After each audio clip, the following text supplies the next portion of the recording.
Voyage en musique Anne Kefelec et Geoffroy Scribe.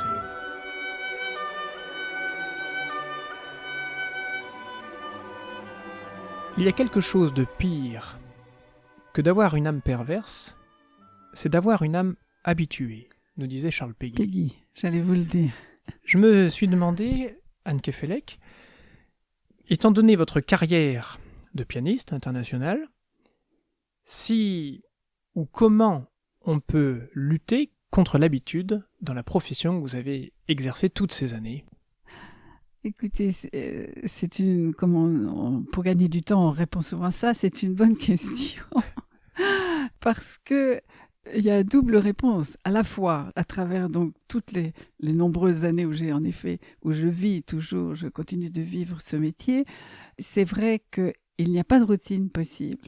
Il n'y a pas de modèle, de plan non plus de carrière, entre guillemets, je déteste ce mot par ailleurs, mais je le comparerais volontiers à une forme de navigation. Je me sens beaucoup plus souvent à bord d'une embarcation dont je tiens plus ou moins la barre avec l'idée d'un cap, mais bien entendu, entre-temps, il y a des éléments dans tous les sens du mot d'ailleurs, là, aussi bien la tempête, l'air, l'eau, les courants, voilà. Les marées. Voilà toutes les énergies qui nous entourent, le vent, bon. Et puis, par ailleurs, les surprises, les imprévus, les rencontres, les autres bateaux ici, et puis les dangers des récifs sous-marins, les prédateurs, éventuellement les requins qui arrivent, le calme plat aussi, des moments où on a l'impression qu'on a moins de travail, moins de projets, donc les voiles s'affalent un peu. Donc les images maritimes me viennent très volontiers. Donc tout ça pour dire qu'il n'y a pas, encore une fois, de routine. En revanche, c'est vrai qu'il y a une forme répétitive dans le travail qui est nécessaire et qui peut engendrer parfois un peu de lassitude, il faut bien le reconnaître, parce qu'il y a un côté manuel, artisanal, mais manuel, vraiment, le corps doit régulièrement rester éveillé et dans la répétition des gestes, entretenu. Donc, entretenu, évidemment, parce que on y revient régulièrement et que là, c'est de l'ordre de fait de l'habitude. Et je reconnais que de temps en temps, je trouvais que ça demandait un effort de renouvellement de l'attention qui n'était pas facile, qui n'était pas simple. En revanche, alors c'est une vilaine expression, mais le retour sur investissement, il existe bel et bien parce que par ailleurs, on ne peut jamais jouer une œuvre deux fois de la même manière, donc il n'y a absolument pas d'habitude possible dans le moment même du concert. D'abord parce qu'à chaque fois on change nous changeons aussi d'instrument. Alors ça pour le meilleur et pour le pire.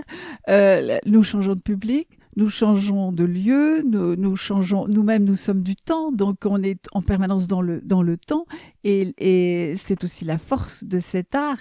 On est tout le temps dans la vie, finalement. On est dans un domaine qui est à la fois profondément, justement, vivant, parce que il est comme la mer, n'est-ce pas? La musique souvent me prend comme une mer. Il est mouvant. On ne peut pas saisir l'eau, on ne peut pas saisir la musique. Et par ailleurs, je me dis souvent ça aussi, c'est le seul art en quelque sorte triangulaire. Quand vous regardez un tableau, il n'y a personne entre vous et l'œuvre pour interpréter cette œuvre. Même avec un livre, c'est la même chose. Personne ne lit pour vous le livre. Bon, éventuellement, il y aura un comédien qui va dire un texte et va donner une intonation particulière, mais ça reste quand même très restreint et vous pouvez vous-même être l'interprète du texte lui-même. Alors que en musique, il faut qu'il y ait l'interprète, et donc évidemment, on ne peut pas s'improviser musicien-interprète du jour au lendemain, donc ça suppose en amont des années et des années de constitution de son outil pour pouvoir pratiquer cet art. Donc l'interprète, la personne qui écoute, et puis le texte lui-même, le compositeur. Et le compositeur, l'œuvre en elle-même, ça reste, je trouve, un grand mystère, parce que au fond, c'est la vérité de base, c'est le texte. Bon. Et ce texte, Autant, par exemple, la Pietà de Michel-Ange, vous pouvez la détruire, vous envoyez une bombe ou un jet d'acide ou sur des grands... J'ai visité récemment l'exposition La Tour et je me disais, ça, c'est fou, la fragilité de ces œuvres, mon Dieu. Alors que Sonate de Beethoven, personne ne peut la détruire. Tant que quelqu'un l'a en tête, elle est indestructible. Donc, au fond... Comme un poème. Oui, exactement. Et quand tant qu'elle est dans une mémoire, elle est à l'abri et personne ne peut elle a quelque chose d'immortel, étonnamment, puisque à côté de ça, la musique c'est cool, c'est du temps et j'aime infiniment ce grand philosophe Jankélévitch qui parle si admirablement du phénomène musical et évidemment on ne peut pas ne pas évoquer Proust, les fameuses pages de Proust à propos de ces concerts où l'auditeur Swann entend et repère un thème qui lui est particulièrement cher qu'il appelle la petite phrase et Proust analyse avec une subtilité chirurgicale, psychologique hallucinante et sensorielle l'attente de cette fameuse petite phrase et le fait qu'on sent qu'elle va venir et qu'elle approche et puis on la voit arriver, on est bouleversé d'émotion et en même temps au fur et à mesure qu'elle arrive, elle s'en va. Donc, et ça, c'est vrai que c'est à chaque fois un phénomène différent et qui donc fait, c'est pour ça que je vous parlais du fait qu'il n'y a pas de routine dans ce métier, le moment reste à chaque fois unique, se renouvelle en permanence et la vérité à la base de l'œuvre, elle a une infinité de visages. C'est très très étonnant. Il y a des très très très grands interprètes qui peuvent avoir des conceptions de différentes œuvres, différentes les unes des autres, et chacune pourtant peut être vraie aussi. Oui. On peut même avoir, alors c'est vraiment troublant. On peut avoir des enregistrements de la même œuvre par le même interprète et même, absolument. Et différentes l'une de l'autre. Oui. Et on ne peut pas dire, tiens, là il a tort, là il a raison. C'est pas si tranché. On peut préférer. Lui-même, il peut se dire, là j'ai mieux compris. Moi, ça m'arrive aussi à certains moments, mieux compris tel relief, le poids de telle phrase, en quelque sorte la géographie du texte. Néanmoins, ça reste toujours subjectif. Oui, de même que pour le domaine, on va dire, du violon ou de l'alto, entendre différentes versions de la chaconne de Bach, qui a été mise également au piano. J'ai le souvenir d'avoir entendu différentes versions par Léonide Kogan. Alors, évidemment, ça remonte à quelques décennies maintenant. La mode a complètement changé, quand on pense à des violonistes baroques aujourd'hui, qui ont des versions admirables. Et je me souviens d'une version, soit Léonide Kogan seul, soit accompagné par un orchestre. Et plutôt que dire accompagné, on devrait dire luttant contre l'orchestre dans l'orchestration. Alors, on peut dire aujourd'hui, oui, ça ne se fait plus, c'est du ringard ou tout ce qu'on veut. Mais je ne suis pas sûr qu'il ait eu tort de le faire. Il y a aussi une évolution, sans doute à travers le temps. Vous devez sentir aussi ces évolutions pour le domaine du piano. Oui, alors il y a des évolutions. Peut-être aussi les instruments ont changé. Il est vrai aussi, et on aurait tort de ne pas prendre ça au sérieux, des recherches aussi qui ont été faites. Je pense à des musiciens extraordinaires comme par exemple John Eliot Gardiner, qui a fait des recherches vraiment à partir des manuscrits, vraiment, alors c'est étayé, donc et puis d'une réflexion et puis à force, évidemment, quand vous explorez toutes les cantates de Bach, vous repérez évidemment dans l'écriture une forme de système qui existe vraiment chez cette espèce de scientifique suprême qui était Jean-Sébastien Bach. Donc là, je pense que de fait, ce n'est pas faux de parler d'éventuels progrès dans la compréhension de ces œuvres. Mais ça ne veut pas dire qu'il n'y aurait pas d'émotions profondes, artistiques aussi, dans des approches plus anciennes, moins élaborées et qui ne sont pas retournées à la Urtext, à la source même. Et c'est vrai aussi qu'au 19e, on a quand même retripatouillé pas mal. Par exemple, moi, j'adore les sonates de Scarlatti, que j'ai beaucoup joué au piano. Il y avait des éditions, et je dis pas qu'ils avaient tort, mais l'éditeur rajoutait énormément d'indications dynamiques, crescendo, forte, piano, des accents. Bon, pourquoi pas, mais c'était son interprétation à lui. Mais c'était publié comme tel, comme imprimé, comme si ça venait du compositeur lui-même.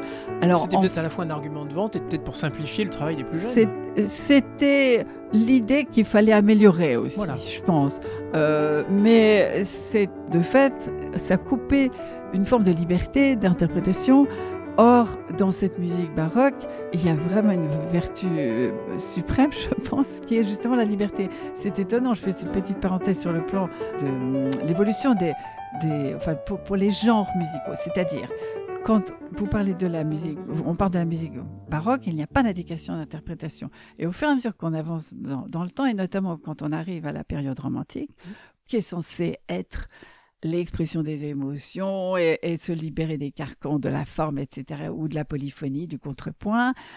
Mais, par exemple, quelqu'un comme Chopin, là, il vous verrouille tout. On a la bride plus que serrée parce qu'il indique tout. Il indique, justement, rubato, ralenti, accéléré, les crescendo, les accents, la pédale, donc même le pied, il le tient. Donc, alors que jamais il n'y aurait ça chez Jean-Sébastien Bach.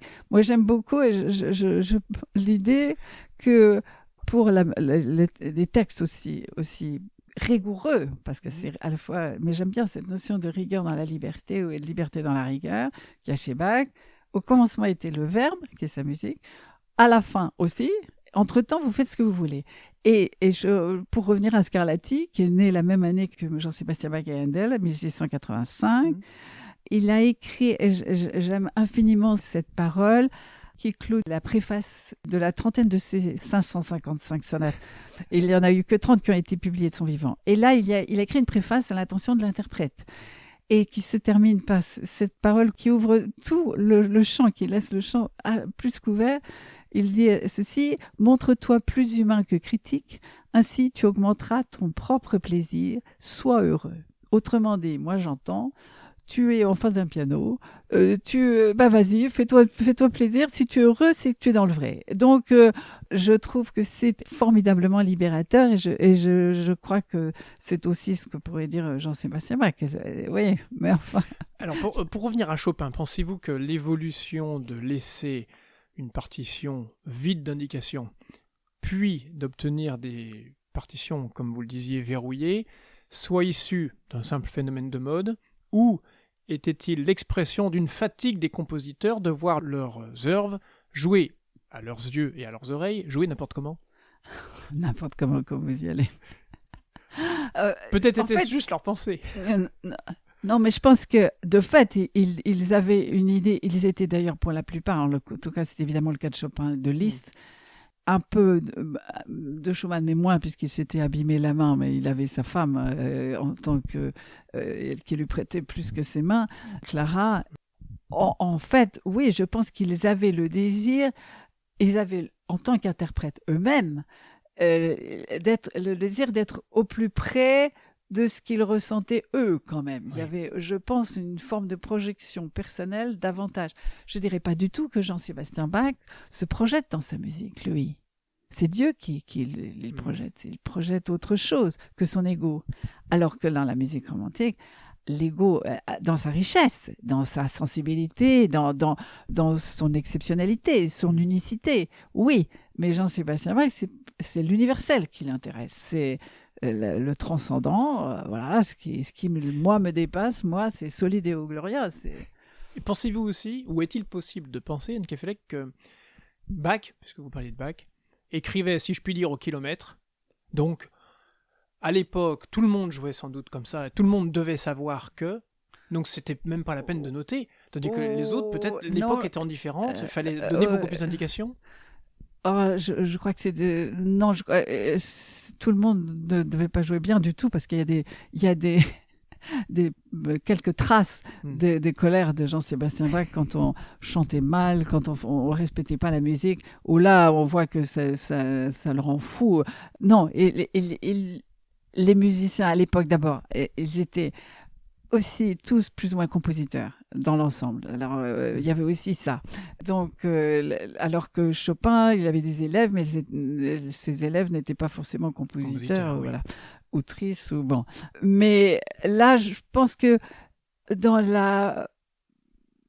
la rigueur, les indications d'interprétation en quelque sorte étaient données par l'intitulé, éventuellement par exemple quand il y a les suites, quand il y a les partitas, je pense aux partitas piano, vous avez des danses, gigue, pas passe-pied, mais il y a des rondeaux, évidemment préludes allemandes, courantes, sarabandes, gigue aussi. Donc là, à ce moment-là, il y a un repère du caractère de la danse, puisqu'il s'agit de la danse à ce moment-là. Donc c'est peut-être plus ça.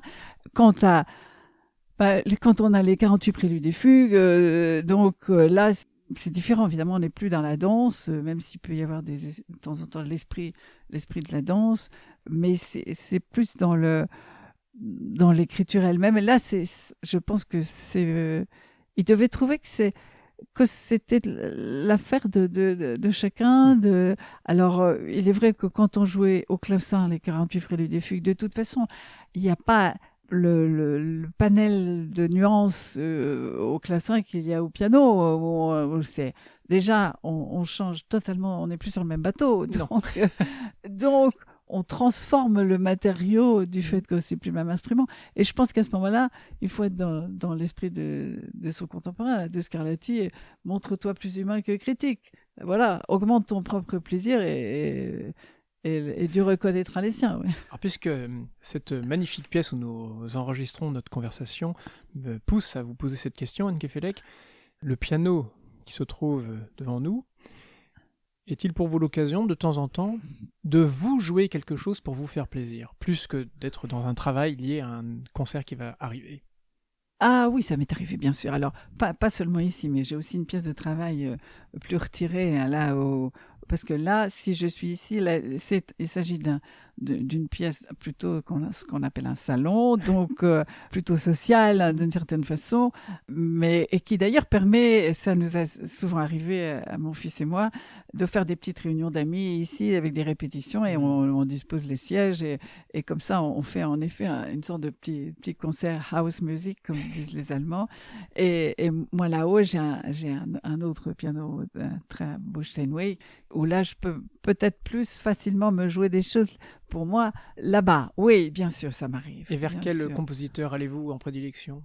Oh, volontiers Bach, justement. Ça, je reconnais que comme spécialiste de la décantation intérieure, il n'y a pas mieux. Et quand on veut aussi, justement, s'alléger de son propre ego, ça aussi, il est une thérapie irremplaçable. Alors, j'ai changé de compositeur, mais on va rester à la lettre B. Je pense à Beethoven. Vous avez enregistré en novembre 2022 3 sonates. Oui. Et pas n'importe lesquelles, les 3 dernières. Puis, je pense aussi au concerto. J'ai ouï dire que vous les aviez joués il y a fort longtemps peut-être, à Brest, sous la direction d'un certain Paul Quenz. Exact, absolument. Et je crois... On m'a raconté que vous aviez eu, à cause peut-être du côté, on va dire, tyrannique de ce charmant chef d'orchestre, un trou de mémoire. Vous vous souvenez c'est toujours sympathique de voir la trace qu'on laisse dans les mémoires des uns des autres. Non, mais vous souvenez-vous de cette série de concerts avec Paul Quenz? J'ai eu la chance d'ailleurs que ça m'arrive pas souvent dans ce métier, alors que ça pourrait. Oui, bien sûr, je me souviens. Et je me souviens quand nous avions donné les 5 concertos en 2 soirs. Donc, qu'il y ait une place pour une défaillance humaine me semble tout à fait admissible. Et j'ose espérer que la personne qui se souvient de ça ne se souvient pas que de ça. Que peut-être, voilà. Mais bon, on est peu de choses, et vous voyez. Avez-vous revu Paul Quenz depuis? Et cela dit, Paul Quenz, il avait beaucoup de mérite. Il avait beaucoup de mérite parce que il pouvait être considéré comme un peu, en effet...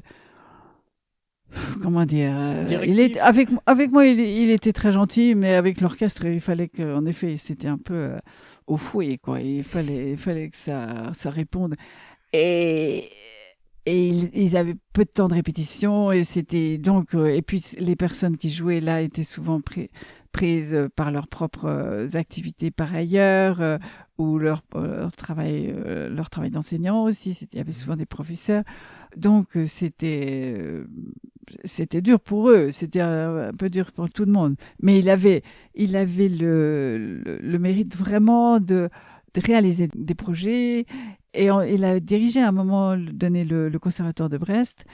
Et il avait entre autres imposé, c'est là où à ce moment-là je trouve que son autorité vraiment allait dans le bon sens, il avait imposé aux élèves pour les autoriser à passer l'examen de fin d'année, qu'ils aillent assister à au moins 4 concerts dans l'année. Donc il fallait tamponner la carte d'élèves pour, voilà, et du coup entraîner en général les parents aussi, puisque les élèves n'avaient pas forcément l'âge de sortir seuls le soir à ce moment-là.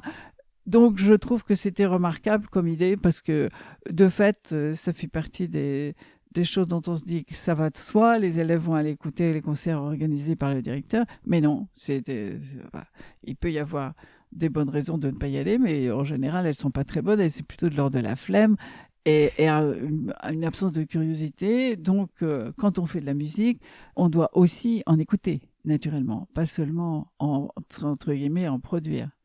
Au-delà de Paul Quenz, y a-t-il des chefs en particulier qui vous ont marqué?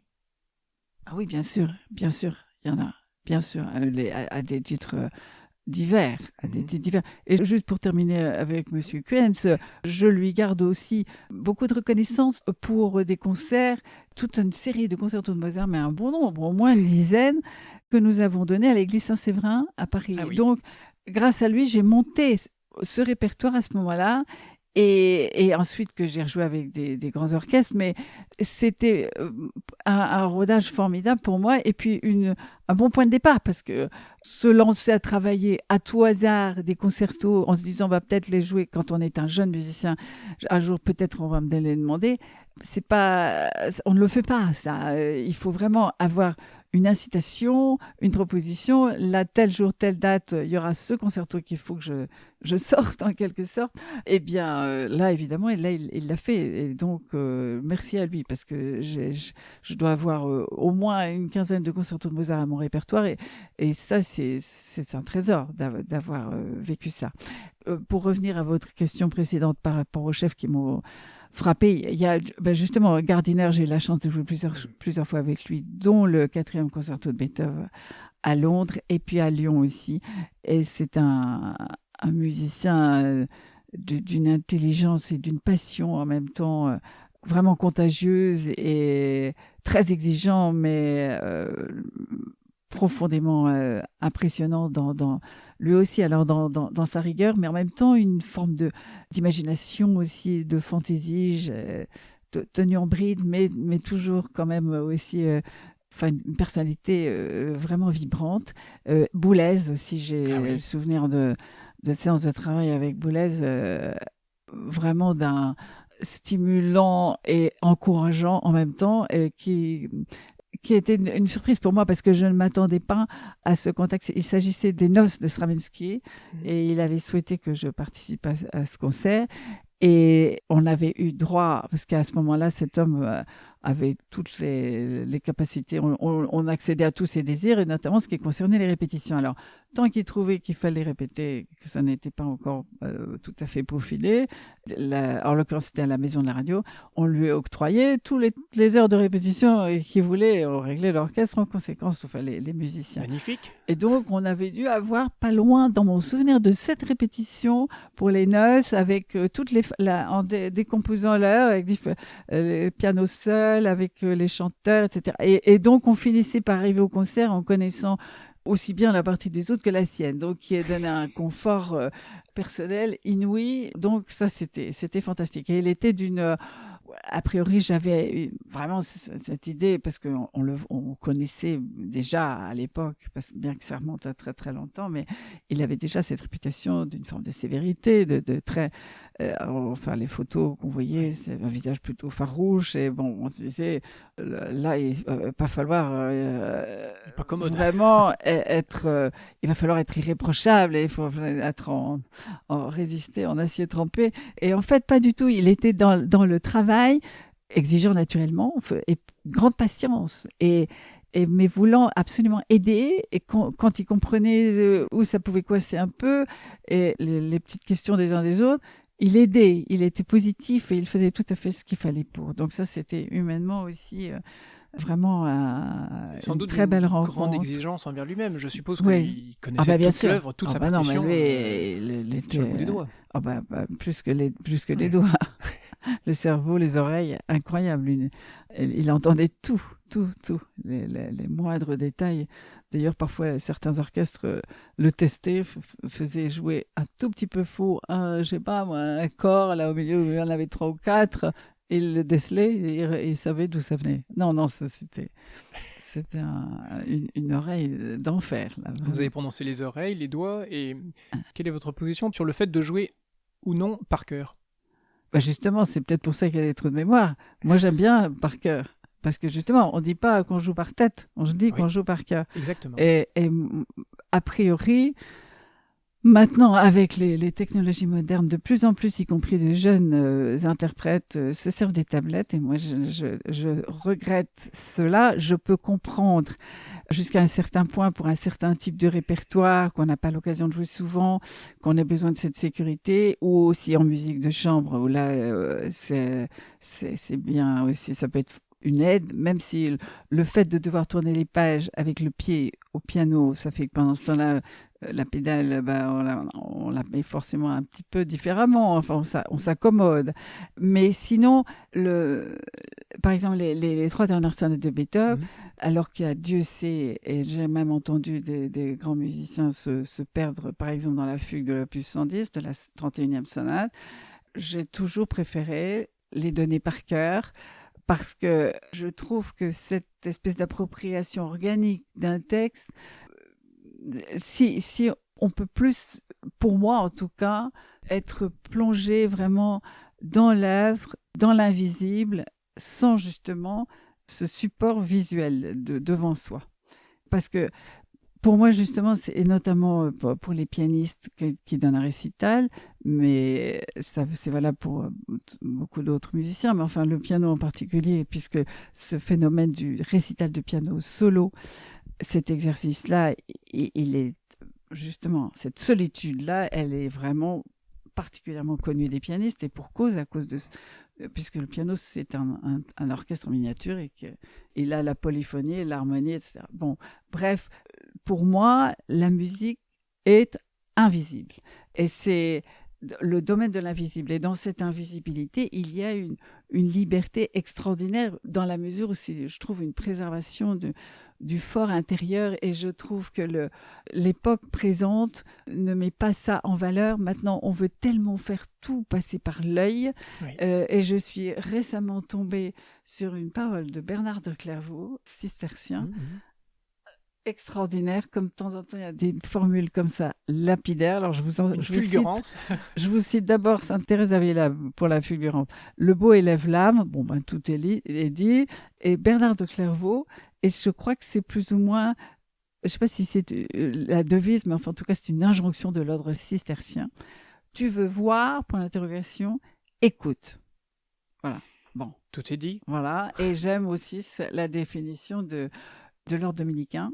La citation en elle-même est en latin, là aussi extraordinairement concise.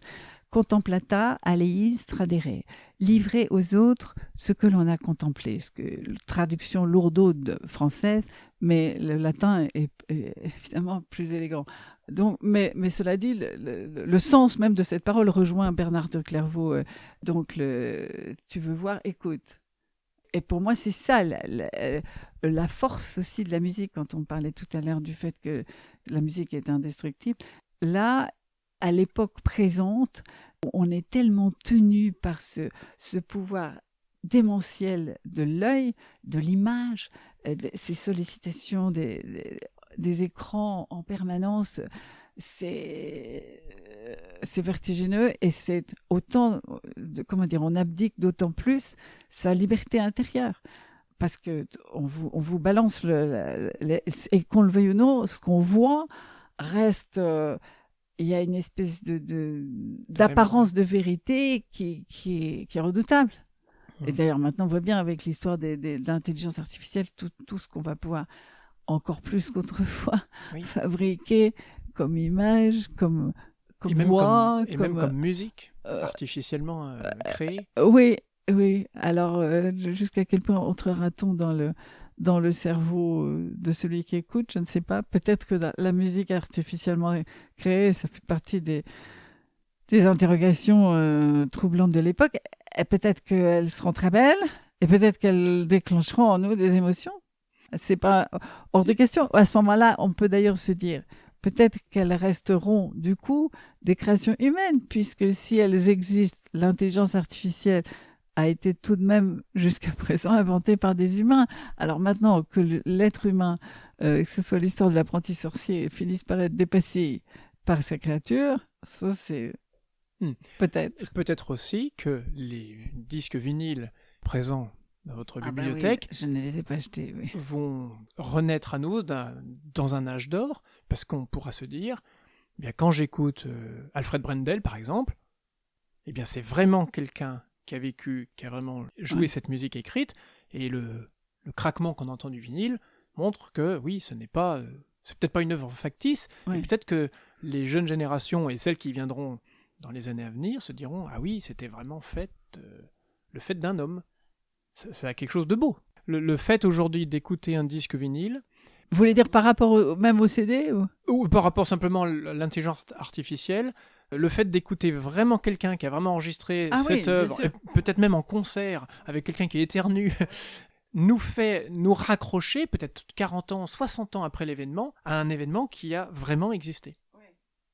C'est un ancrage dans le réel. Ah non, bien sûr. Non, mais ça, je trouve que c'est important qu'il y ait ces traces-là, naturellement.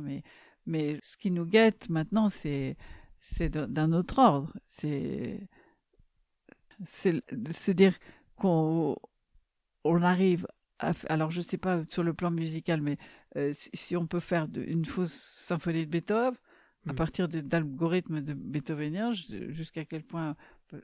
Mais non, mais je n'exclus pas l'idée qu'on arrive à faire quelque chose qui puisse être beau et qu'on puisse s'y tromper.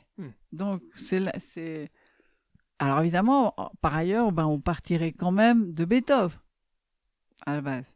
Oui. Donc, voilà, mais bon, je ne connaîtrais peut-être pas ce cauchemar-là. Alors, nous avons parlé des compositeurs, parlons un petit peu même si ce métier est un métier de soliste, de vos confrères, de vos collègues pianistes, y en a-t-il certains pour lesquels vous avez une affection particulière ?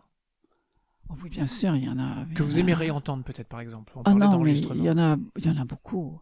Oh là là, il y en a beaucoup, y compris d'ailleurs pas forcément très connus, hein, ou des élèves. Enfin là, j'ai même peine à vous donner des listes. Bien sûr, évidemment, je peux vous parler de personnes aussi qui ont joué dans ma vie un rôle important, notamment je pense à mon amie Catherine Collard qui est morte hélas à 46 ans, à la même âge que son bien-aimé Robert Schumann, et qui était une de ces artistes habités, inspirés, qui avait une espèce justement d'identification d'âme avec Schumann, mais qui jouait aussi divinement Haydn et Debussy, et qui avait aussi créé un certain nombre d'œuvres contemporaines, qui était vraiment une artiste profondément authentique et qui n'avait pas du tout, qui était dévorée d'angoisse et qui n'avait pas du tout la confiance en elle en tant que pianiste. Mais en revanche, et moi ça c'est quelque chose que je lui envie un peu, je dois dire, elle avait de telles convictions sur le plan musical, sur le plan artistique, elle avait des certitudes. Et je crois qu'elle se savait dans le vrai quand elle jouait Schumann. Donc elle n'avait pas... Alors que moi, je passais beaucoup de temps à m'interroger en disant là, je dois déformer ce texte. Non, ça, il faut que j'essaie de trouver une autre approche. Enfin, je me remettais beaucoup en question. Et elle y allait à l'instinct avec une espèce de conviction inébranlable qui était une force. Alors, qui n'empêchait qu'elle était dévorée de trac avant les concerts. Et qu'elle détestait par ailleurs, et ça lui a fait du tort sur le plan du développement ensuite de son cheminement professionnel et de la notoriété, elle détestait la solitude. Alors, voyager seule, être après les concerts seule dans une chambre d'hôtel, elle trouvait, ça lui donnait des angoisses terribles aussi.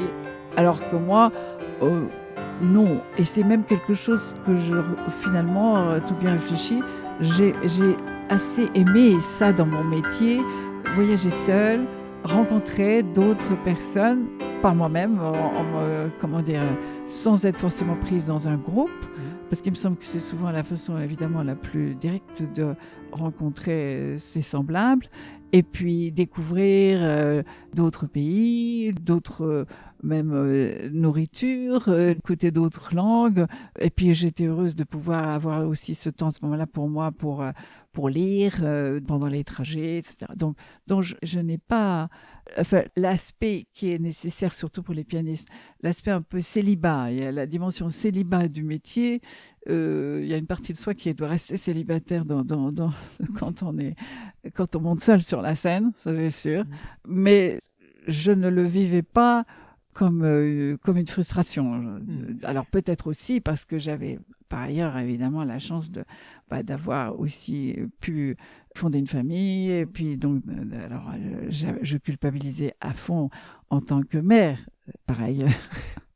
Donc c'est là où la solitude il y avait un prix de temps en temps à payer et je culpabilisais mais j'avais aussi dit à mes enfants petits que une des données de leur vie, c'était que dans la grande corbeille génétique, ils avaient plongé la main, ils étaient tombés sur le ticket mère pianiste, voilà, et que ça faisait partie des données de leur existence et qu'on allait essayer d'en tirer le meilleur parti possible et que d'en faire de la joie aussi, parce que il me semblait souvent, je crois que je me trompe pas en pensant encore ça, que si j'avais été une mère au foyer comme ma mère, j'aurais été tellement anxieuse à l'idée de faire le mieux possible pour mes enfants et qu'il leur arrive quelque chose. Je pense que j'aurais peut-être pesé un peu trop. Alors c'est peut-être Mais vous ont-ils reproché vos absences?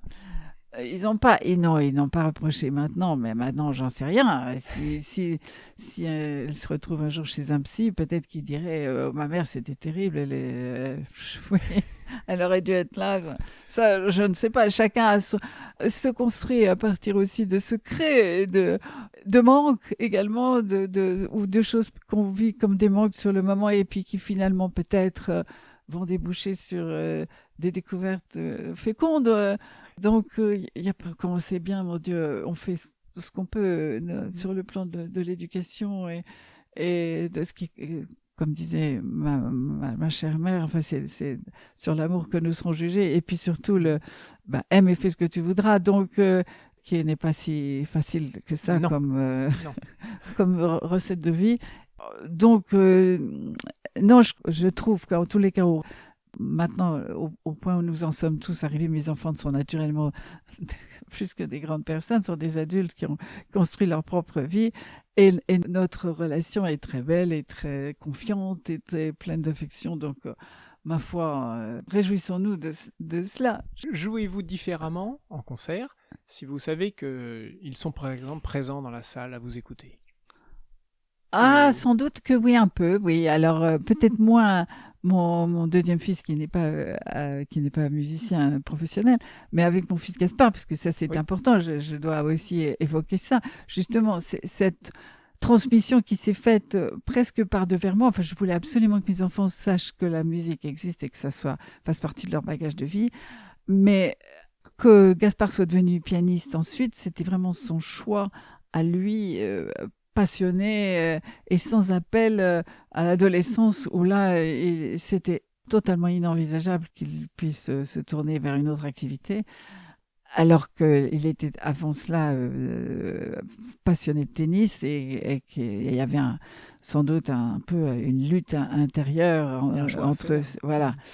Et puis ça a été radical après la découverte de la 4e balade de Chopin. Il a eu la révélation Saint-Paul sur le chemin de Damas. Il est tombé de son cheval et il était totalement impossible de se tourner vers autre chose que la musique. Vraiment, la musique s'est emparée de lui, corps et âme.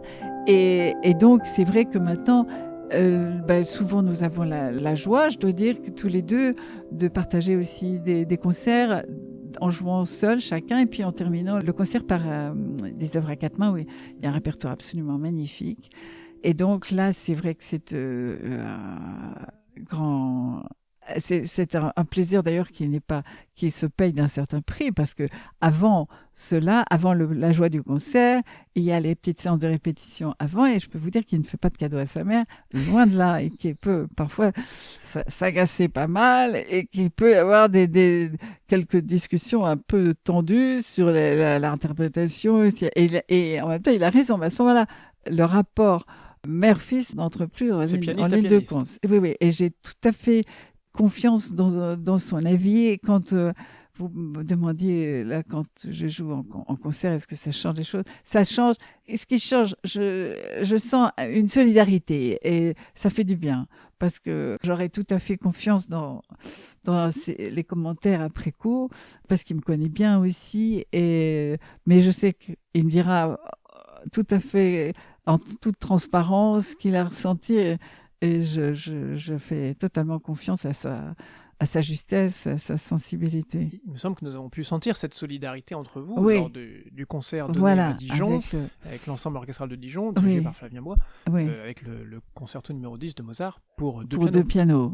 C'était incroyable de vous voir l'un en face de l'autre. Et encore, alors là, la formule deux pianos est plus simple que quatre mains. Parce que quatre mains, on doit se fondre en une seule personne qui a quatre mains et deux pieds. Alors ça, c'est encore une autre interrogation et une autre source de conflit. Comment mettre la pédale, ça c'est très compliqué.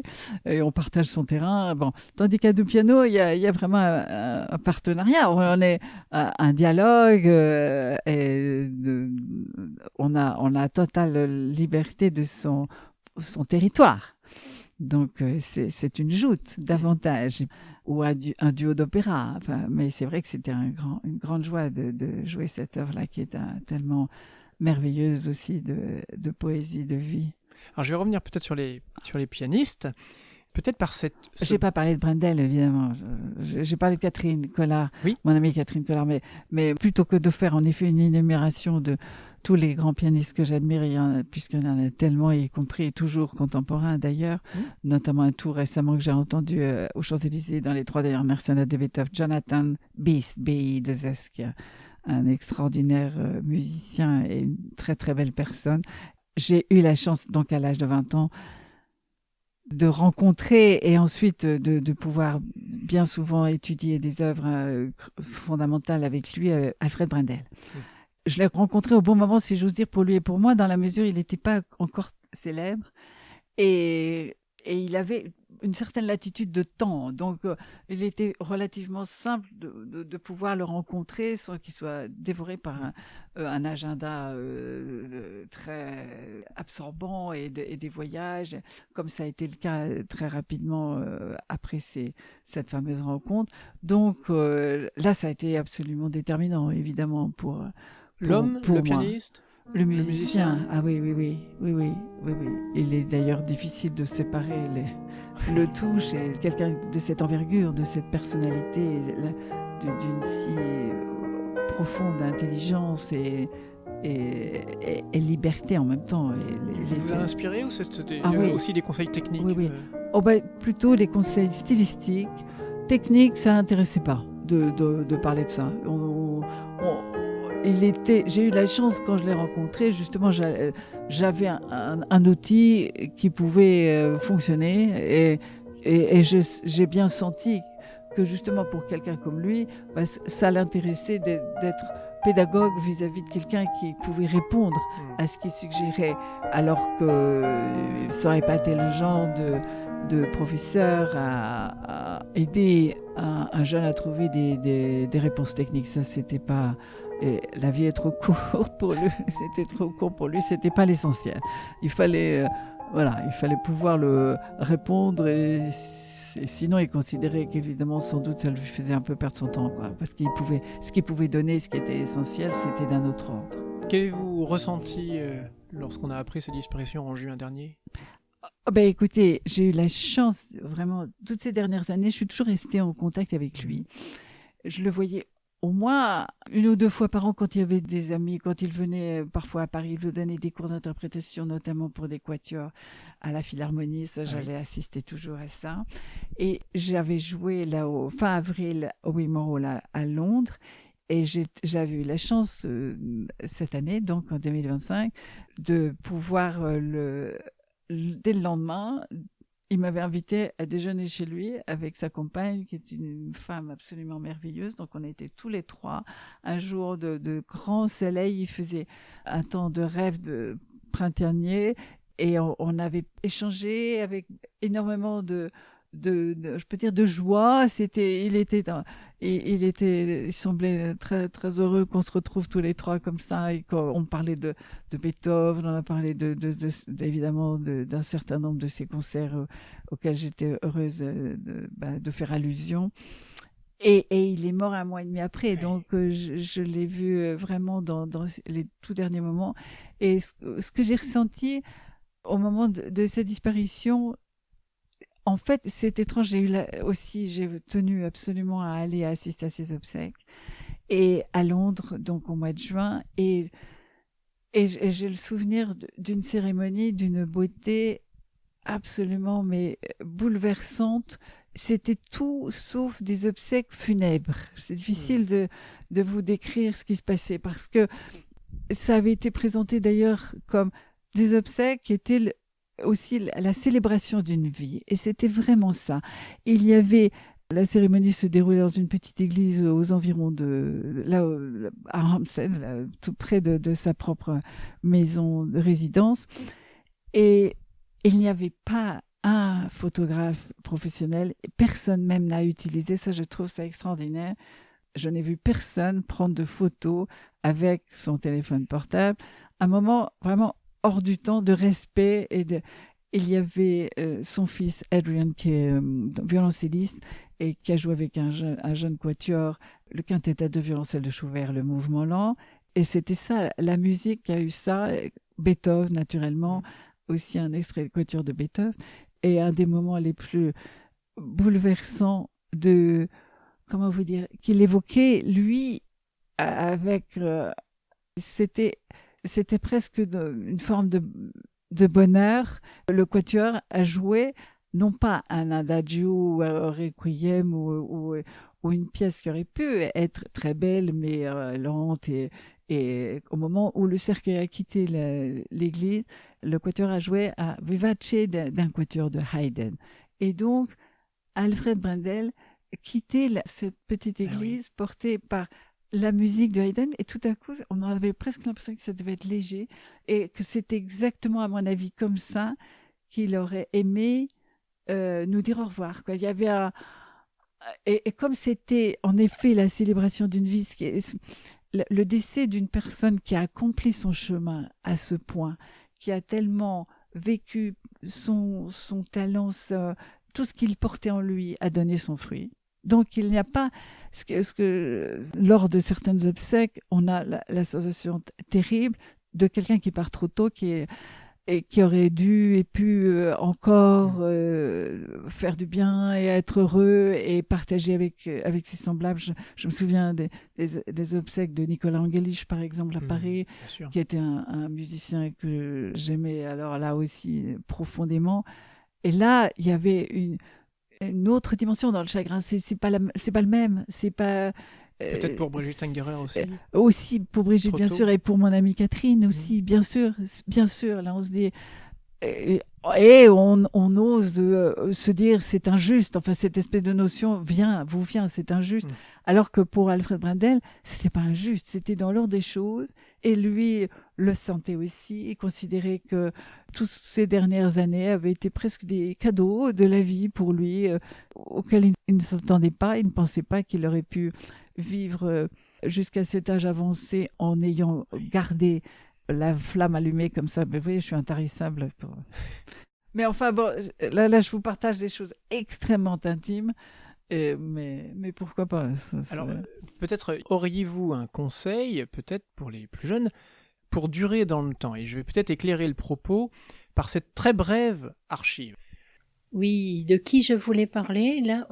Alfred Cortot. Ah oui? Oui, Alfred Cortot, mais il était déjà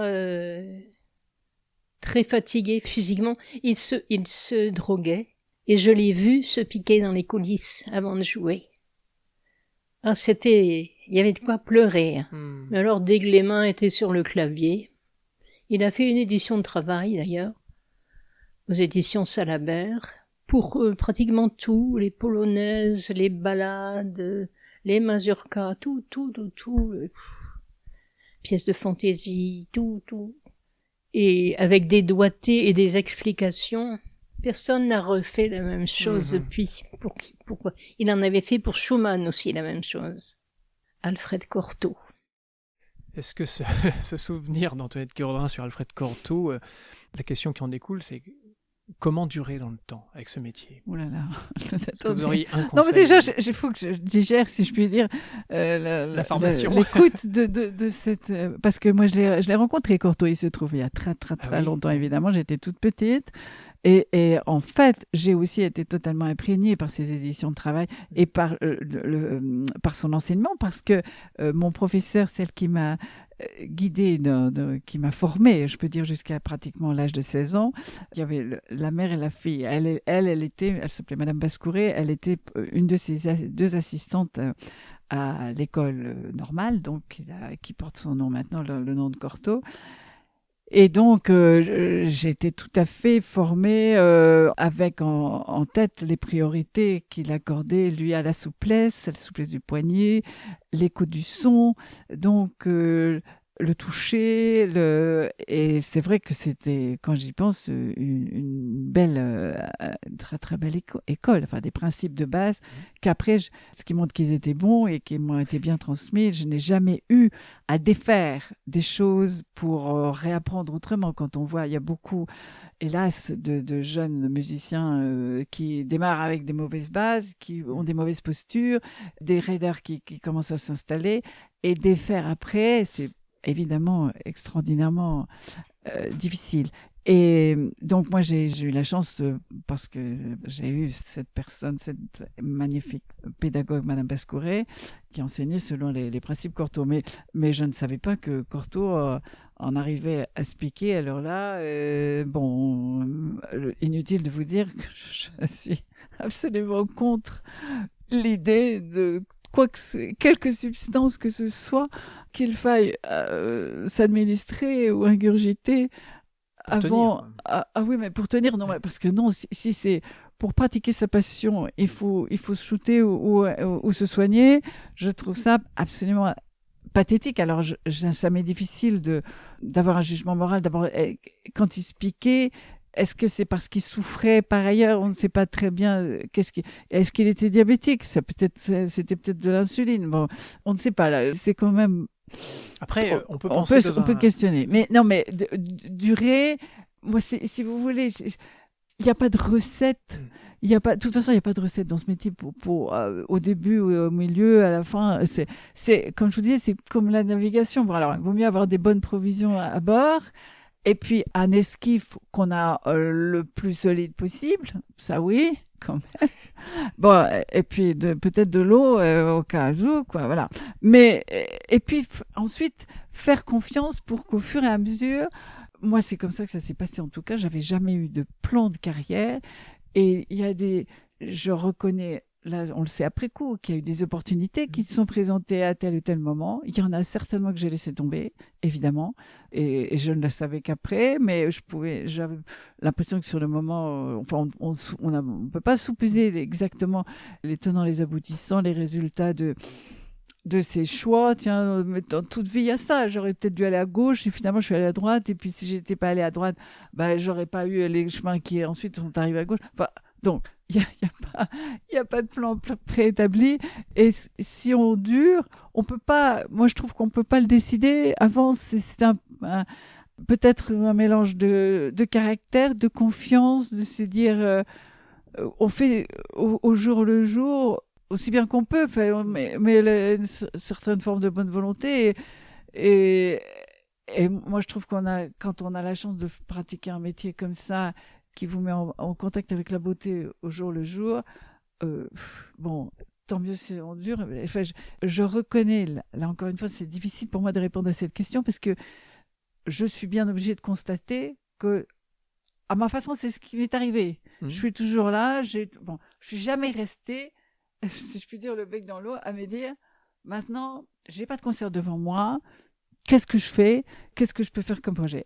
Or, je sais, et j'ai des amis, des collègues de talent qui ont eu des traversées du désert. Et Catherine en particulier, elle a connu des années où elle avait 3 concerts dans son année. Et à la fois, elle en était un peu responsable parce que, justement, du fait qu'elle avait tellement peur de la vie, de la solitude, de la vie de pianiste, elle avait tendance à refuser parfois des choses qui auraient été ensuite des portes vers autre chose. Donc, c'est très difficile. Moi, de ce point de vue-là, j'ai été certainement plus armée par rapport à cette difficulté du métier. Mais c'est vrai que c'est... Oui, c'est le public, le lien que aussi vous peu à peu se construit, se tisse avec un public. Alors je dis ça, mais je ne sais pas si ça a pu jouer, c'est possible. Par exemple, maintenant, au maximum, en tout cas dans les pays francophones, j'aime apprendre la parole avant le concert pour dire quelques mots, situer l'œuvre. Et je vois bien que le public est très sensible à cette démarche parce qu'il a la sensation, c'est étonnant toujours, que je lui ai expliqué quelque chose et qu'il va mieux comprendre, comme s'il y avait quelque chose à comprendre. Il n'y a rien à comprendre dans la musique, il y a à ressentir. Mais le public pense que je lui ai donné des clés, alors qu'en fait, c'est simplement parce qu'à ce moment-là, à travers ce premier contact, pour moi, c'est une façon d'ouvrir la porte et de faire comprendre que nous sommes tous embarqués justement sur le même bateau et que la musique va circuler entre nous et qu'on va construire ce moment ensemble et que c'est une œuvre commune d'une certaine façon. Et d'ailleurs, je trouve que ça fait beaucoup de bien par rapport à justement une éventuelle forme de track, parce que ça transforme aussi le public en ami. Oui. Il n'est pas là pour vous guetter. Bon, c'est pas un jury de concours. C'est pas un jury de concours, non, absolument. Et cela dit, chaque fois que quand j'ai eu des succès dans les concours, je crois que c'était en grande partie parce que j'y allais pas pour passer un concours, j'y allais pour jouer comme pour un concert. Et je dis toujours ça à des étudiants qui préparent des concours et qui me jouent des programmes. Oublie le concours, oublie. Tu joues devant un public, tu donnes un concert et c'est un partage, voilà. Et puis adieu vat. Et ça, je pense que le fait de faire ça depuis un bon nombre d'années a fait aussi souvent les gens reviennent m'écouter. Alors je veux pas avoir l'air de m'envoyer des fleurs, mais je ne joue pas. Quand je joue, pratiquement toujours les organisateurs me disent c'est complet depuis tant, etc. Donc le public est fidèle, si vous voulez. Et les gens, en effet, souvent après, viennent me dire « Je vous ai entendu ici et là. » Donc, il y a une espèce de fraternité, de fidélité qui se noue comme ça, parce qu'on finit par, en effet, connaître un interprète, s'y attacher. Je peux comprendre ça. Mmh. Et je ne suis évidemment infiniment reconnaissante. Et c'est ça qui, après, peut expliquer, comme vous employez le mot « durée », dans la durée, qu'on est toujours là après. Alors bon, ça va peu à peu évidemment s'arrêter, et pour cause. Mais c'est grâce au public.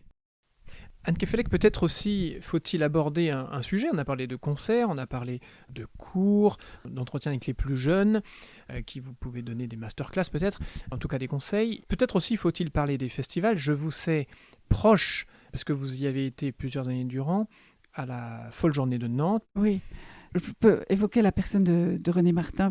Quand vous dites proche, je pense que quelqu'un comme René Martin, il est surtout proche de la musique. Et en fait, j'ai à cœur, en effet, nous sommes un petit groupe d'ailleurs de collègues très liés par la même passion pour des valeurs partagées et très reconnaissants vis-à-vis de ce que René Martin a effectué en France sur le plan de la démocratisation de la musique classique. Ça fait en effet plus de 30 ans que je le vois à l'œuvre, que je l'ai vu à l'œuvre, et je ne suis pas la seule, évidemment, et notamment à travers cette manifestation inouïe de la Folle Journée de Nantes, à laquelle je dois des souvenirs bouleversants, notamment dans les prisons, vous voyez, parallèlement à la Folle Journée elle-même, à ce succès inouï de cette manifestation qui est rassemblée, je ne sais plus, alors on chiffre toujours, c'est plus de 200 concerts, je ne sais pas combien là on dit 150 000 billets possibles vendus, enfin peu importe, mais Enfin, les chiffres en eux-mêmes ne sont pas très intéressants. Mais en revanche, j'ai participé à la toute première folle journée, qui était la folle journée Mozart, où il était attendu 12 000 auditeurs et finalement, il y en a eu 24 000. Donc d'emblée, René Martin a compris qu'il avait mis le doigt sur un concept qui était de nature à faire venir dans les salles de concert des personnes qui n'avaient jamais mis les pieds. Donc, pour moi, c'est quelqu'un c'est un grand artiste puisqu'il a conçu des événements, il a compris cette idée, par exemple, à la base, ça pouvait être considéré comme ça, mais c'était aussi une forme de folie à la base, de multiplier les concerts, en l'occurrence, ça se trouvait à la Cité des Congrès de Nantes, multiplier les concerts courts, pas chers.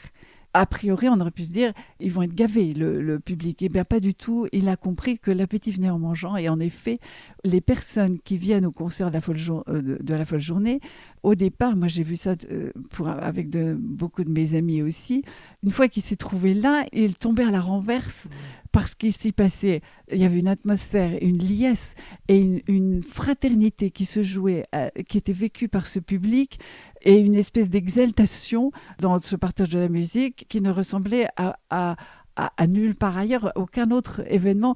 Je vous dis par exemple, c'est le seul festival, la seule manifestation dans laquelle je pouvais moi jouer et après aller écouter un collègue et me retrouver assise à côté de quelqu'un qui venait aussi de m'écouter. Donc il y avait cette espèce de circulation de la musique entre le public et les interprètes qui mais était là aussi des amateurs et des professionnels, et des amateurs même des orchestres aussi, amateurs de bien Brest, sûr, bien sûr, dans le cadre des bien folles sûr, et les enfants. Et donc il y avait dans sa conception du partage de la musique une sorte d'idéal. Cet homme, il a vécu ça comme ça. Quand je pense dans les souvenirs que je dois notamment à la folle journée, j'ai plaisir à vous en citer quand même un témoignage justement dans la prison de Nantes, où là, sans René Martin, ça n'aurait pas eu lieu, ces concerts-là. Et il y avait la première fois que j'avais joué là-bas, après le concert, les détenus étaient encouragés à prendre la parole, à poser des questions aux musiciens. Et ils ne se privaient pas de le faire et ils allaient droit au but. La première question, lors de ma première visite, un détenu se lève et ose aussi devant les autres poser la question suivante. Pourquoi est-ce que les gestes des musiciens sont si beaux ? Bon, alors vous êtes cueillis par une telle question. Un qui enchaîne après, qui était un petit jeune en plus, 24-25 ans. Est-ce que quand vous jouez, vous mettez vos convictions et tout ce à quoi vous croyez dans la vie ? Donc, au cœur du sujet. Et un autre qui me dit, après le concert aussi, vous vous rendez compte, si j'étais pas venue en prison, j'aurais pas connu la musique. Et donc là, vous tombez à la renverse parce que, bien entendu, qu'il serait peut-être venu en prison quand même s'il avait connu la musique avant. Ça, il ne faut pas tomber dans l'angélisme. Mais là, il vous écoute. Hein. Mais oui, il écoute, oui. Et puis, voilà des retombées qui sont immesurables de bienfaits sur ses semblables, qui sont dus ensuite à l'inventivité, à l'imagination et à la générosité d'un artiste comme René Martin. Voilà. Et pour moi, c'est ça aussi, la folle journée. Et les enfants, je me souviens de l'enthousiasme des enfants qui se précipitaient dans les couloirs du Palais des Congrès. J'avais joué concerto de Chopin et qui étaient fous de joie, vraiment, et puis d'autres qui, en effet, des amateurs pour qui c'était un moment de leur année qu'ils attendaient éperdument ravis. Et mon Dieu, l'époque actuelle a tellement besoin de ce partage de la beauté. C'est tellement une cause vitale. Donc, on pourrait faire une émission entière là-dessus, mais je tiens en effet à rendre hommage, pas simplement à René Martin, mais justement qui œuvre, parce qu'il y a aussi d'autres organisateurs de concerts dans des petites structures modestes qui se décarcassent pour avoir des subventions, qui se donnent vraiment du mal et qui travaillent à la santé publique. C'est une cause de santé publique et que les politiques ne reconnaissent pas suffisamment. Mon Dieu. Enfin, autre débat. Alors, toute dernière question, si vous permettez, Anne Kefelec. La bibliothèque qui se trouve dans cette pièce, est-elle pour vous une occasion de vous... Ce n'est qu'une partie. Partout dans la maison. Est-elle l'occasion pour vous de vous ressourcer ? Comment vous ressourcez-vous ? En littérature ? Oui, entre autres. Mais donc le piano, vous le mettez un peu à l'écart quelques jours, quelques semaines parfois ? Non, pas quelques semaines quand même. Non, je peux pas trop me permettre. Rostropovitch a laissé son violoncelle. Non. alors je sais pas, Rostro, est-ce que c'était vrai d'ailleurs? Est-ce que c'était, on peut pas trop savoir. C'est comme Rubinstein qui dit qu'il travaillait pas. Bon, et en fait, si on creuse bien, si ça n'existe pas de ne pas travailler un instrument. Mais enfin, bon, en tout cas, non pas, je le laisse pas pendant des semaines. Qu'en vacances il y a, et c'est vrai que c'est une notion qui est assez étrangère à mon métier, enfin à ma façon de le vivre. C'est pas au-delà de 10 jours, vous voyez, non. Mais le fait de lire, oui, bien sûr, ça m'est absolument indispensable. C'est vraiment au quotidien. Je ne peux pas ne pas me plonger j'allais dire, dans les bouquins et d'écrire mes aussi, fidèles amis. Et ben, d'écrire, oui, quand même, de prendre des notes, alors de façon un peu compulsive. Et puis, c'est un peu irrégulier, mais j'ai toujours un petit carnet dans mon sac pour prendre des notes aussi de mes lectures. Et puis, un petit peu de mes différentes expériences et voyages. Mais là aussi, pas assez d'ailleurs, parce que je trouve que c'est un très très bon exercice. Et improviser, du coup. Zéro en lien pointé. Avec l'écriture. Zéro pointé. Et improviser, vous voulez dire au piano? Au piano. Ah non, mais nul absolu. Et là, ça fait partie de mes complexes et de mes innombrables lacunes. J'en ai un paquet, mais alors là, l'improvisation. Et ce que je regrette aussi, c'est que dans le cours de mes études, là, pour le coup, je trouve qu'à notre époque, on est beaucoup plus complet et les études ont été bien repensées dans leur durée. Pour le fait de faire un cursus de 5 ans, c'est du solide. Là, on peut vraiment ramasser, enfin, accumuler un bon nombre, approfondir un bon nombre de connaissances.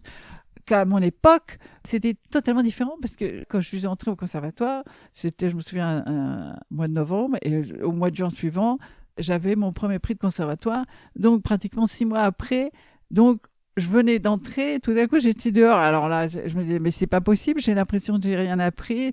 Et c'était pas loin d'être le cas. Donc, heureusement, il y a eu là ensuite la création du 3e cycle, donc j'ai pu retourner à l'école, si je puis dire. Et ça, c'est vrai que c'était évidemment bien précieux de pouvoir, là, éventuellement travailler avec l'orchestre du conservatoire et puis faire de la musique de chambre et donc un peu d'harmonie, enfin, bon, compléter quand même un peu mon bagage. Mais l'improvisation, c'est ça, oui, c'est que dans les classes, au clavecin, à l'orgue, donc les claviers, bien sûr, il y a des classes d'improvisation. On apprend. Et pas au piano. Surtout pour les organistes, ne serait-ce que pour compléter une liturgie. Tout à fait. Pour accompagner les mouvements oui, du mais cœur. on leur apprend ça. Oui. On l'étudie. Et surtout, on nous apprend à ne plus avoir trop peur. Oui, non, mais c'est très utile. Mais on le fait pas au piano. On n'apprend pas. Il n'y a pas de classe d'improvisation au piano. Maintenant, il y a certains pianistes. Je sais je connais, j'ai 2 ou 3 collègues qui sont tout à fait capables de faire ça et de l'enseigner. Mais c'est assez spécifique pour eux. Mais enfin, c'est moins systématique, disons, que pour l'orgue et le clavecin. Et ça, je l'ai toujours beaucoup regretté, mais c'est trop tard. Par rapport à ce regret, pour finir peut-être sur une note positive, auriez-vous rêvé, si vous rêvez à l'époque, d'avoir une leçon, un cours, un moment avec Bill Evans? J'aurais surtout voulu regarder faire. J'ai eu la chance de jouer des concertos de Bach avec Martial Solal. Alors, tout de même, on avait fait les concertos à 2, 3, 4 pianos de Bach avec Martial Solal. Comment il s'appelait? Michel Legrand, rien que ça. Michel Legrand et puis Éric Berchot, qui était un grand ami de Claude Lelouch, qui était lui-même ami de Michel Legrand, naturellement.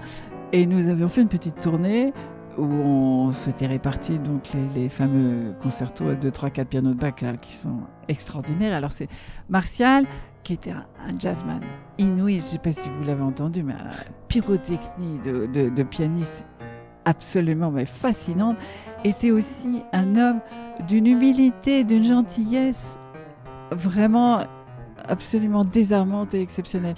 Et alors, quand on jouait les concertos de Bach, je me souviens, alors que moi j'étais pétrifiée d'admiration quand je le voyais au piano, en me disant, mais jongler comme ça, comme vraiment comme un prestidigitateur.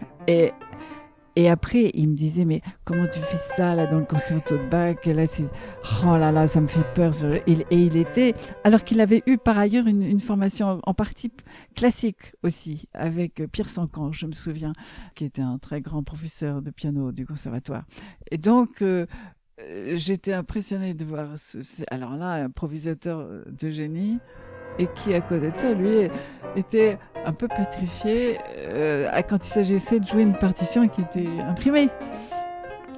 Complémentarité. Voilà. Donc oui, là, ça, j'aurais bien aimé. J'aurais peut-être osé lui demander à lui un peu plus qu'à Bill Evans des petits conseils pour l'improvisation. Merci beaucoup, Anne Kefelec. Merci à vous et bon courage pour peigner la girafe.